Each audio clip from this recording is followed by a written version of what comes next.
Burger sa akin. Labog ka! Ang dami kasi nagtatanong, ang dami nagtataka at dami naghahanap kung nasa na yung 5 million followers ko na Malupiton Official. Ganito nangyari yan, kakwento ko sa inyo.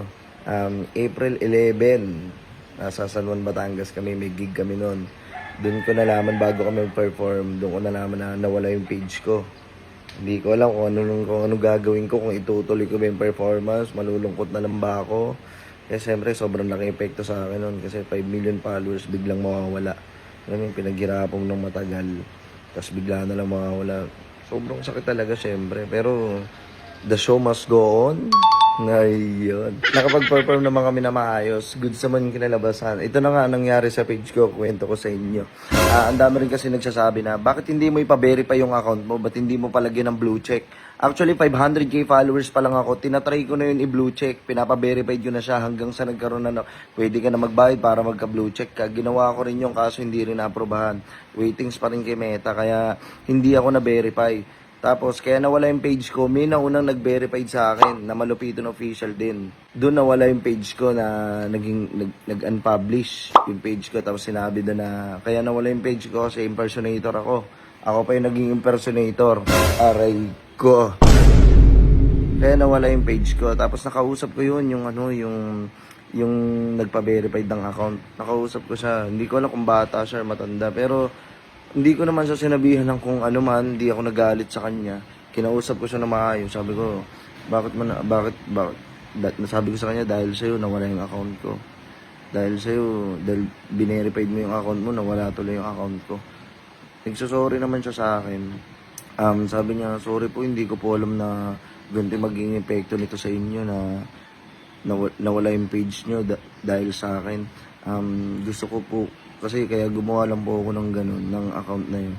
Kasi sobrang idol ko po kayo, pero hindi po sa ganitong paraan na nakausap ko nga po kayo. Masaya ako na nakausap ko kayo, pero sa maling paraan. Naintindihan ko naman siya, hindi naman ako nagalit sa kanya, hindi ko naman siya sinabihan ng masakit na salita. Inintindi ko rin siya. Wala, nangyari na eh. Hindi ko na para i-drop yung name niya, or hindi ko siya balak sirain or what. Gusto ko lang mapaalam din sa lahat na yung video na ginagawa ko, pinaghihirapan ko po yan. Gabi-gabi ko iniisip yun, nag-iisip kami ng mga tropa kung paano atake namin gagawin kinabukasan, kung ano na naman panibawang video gagawin namin. Mahirap maging content creator, pero masaya siya. Pero huwag naman sana, yung gano'n, yung katulad niya, nawala yung page ko dahil naunahan niyo pa ako magpa-blue check. Diba, sobrang nakakapanlumo lang eh. Pero hindi ako basta-basta masakit siya nakakalungkot, pero wala akong magagawa eh, kaysa malungkot ako, kaysa maglugmok ako. Pinagpatuloy ko dito sa Malupiton 2.0 habang inaayos pa yung page ko, habang wala pa yung 5 million followers ko. Dito muna ako mag-upload sa Malupiton 2.0 ko. Ito, naka-blue badge na to, naka-verified na to. Huwag nyo na i-report to, baka i-report nyo pa rin to na impersonator. Akin to account na to, boy. Ayun lang, sa mga nagnanakaw ng videos ko.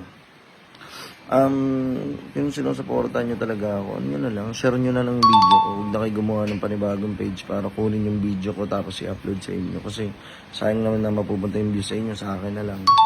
Diba kasi pinaghihirapan ko bawat content, pinaghihirapan namin ng team ko. Tapos ganun, makukuha lang ng saglitan, i-upload nila.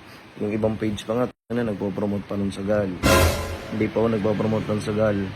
Tsaka yung mga mga pa-Gcash. Dahil ko kasi nakikitang ganun eh. Kung magpa-Gcash man ako, hindi nyo malalaman yun. Kaya nawala yung account ko dahil may nauna sa akin magpa-verified. Ngayon naman, inaayos na yung account ko na may mabalik. Pagparin nyo ako na mabalik yung account na yun. Kasi bukod sa yun yung source of income ko, isa rin yun sa nakakapagpasaya sa akin. Tsaka maraming natutulungan yung page na yun, na sa mga taong may depression, anxiety, pag napapanood nila yung videos ko, ang dami ko nakikitang natutulungan ng videos ko na napapasaya sila. Maraming salamat sa inyo sa mga nakaka-appreciate. Sa ngayon, dito muna ako mag-upload sa Malupiton 2.0. Akin tong page na to, ayan. Naka-blue check yan. Sa akin yan, boy. Huwag mo na i-report. Tignan nyo kung legit o hindi. Tignan nyo yung followers. Yan. Ganun pa rin. Kailangan magpatuloy. Kahit anong mangyari, boy. Kasi pag huminto ka, talo ka. Aray ko. Wala namang hinto eh. Patuloy lang tayo mga bossing. Hintayin nyo lang palagi mga videos ko.